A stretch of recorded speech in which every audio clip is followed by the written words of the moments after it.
కూటమి ప్రభుత్వం అధికారంలోకి వచ్చిన తర్వాత మొట్టమొదటిసారిగా చాలా సాలిడ్గా చేదు అనుభవాన్ని రుచి చూసింది. రోస్టర్ పాయింట్స్లో తేడాలున్నాయని గ్రూప్ 2 మెయిన్స్ ఎగ్జామ్ను పోస్ట్పోన్ చేయమని కోరుతూ వేలాది మంది నిరుద్యోగులు రోడ్ల మీదకు వచ్చి ప్రొటెస్ట్ చేసిన విషయం తెలిసిందే. అయినప్పటికీ ప్రభుత్వం వారి ఆందోళనను పెడచెవిని పెట్టి మెయిన్స్ ఎగ్జామ్స్ను జరిపేసింది.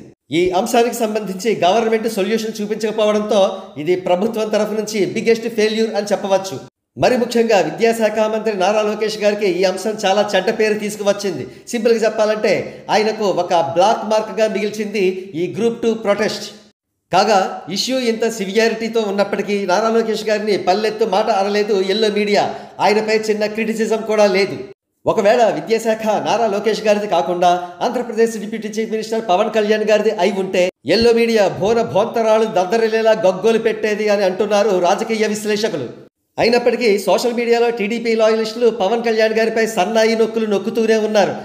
పవన్ కళ్యాణ్ గారు విద్యాశాఖ విషయంలో కల్పించుకోవచ్చు కదా, ఆయన కూడా బాధ్యత తీసుకోవాలి, గ్రూప్ 2కు సంబంధించిన సొల్యూషన్ ఆయన కూడా ఆలోచించి ఉండవచ్చు కదా అని అంటున్నారు.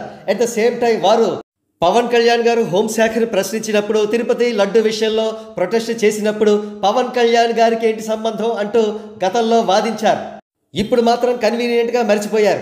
ఎల్లో మీడియా అండ్ టీడీపీ లాయలిస్టులు గొప్ప హిపోక్రసీ చేస్తున్నారని అంటున్నారు రాజకీయ విశ్లేషకులు.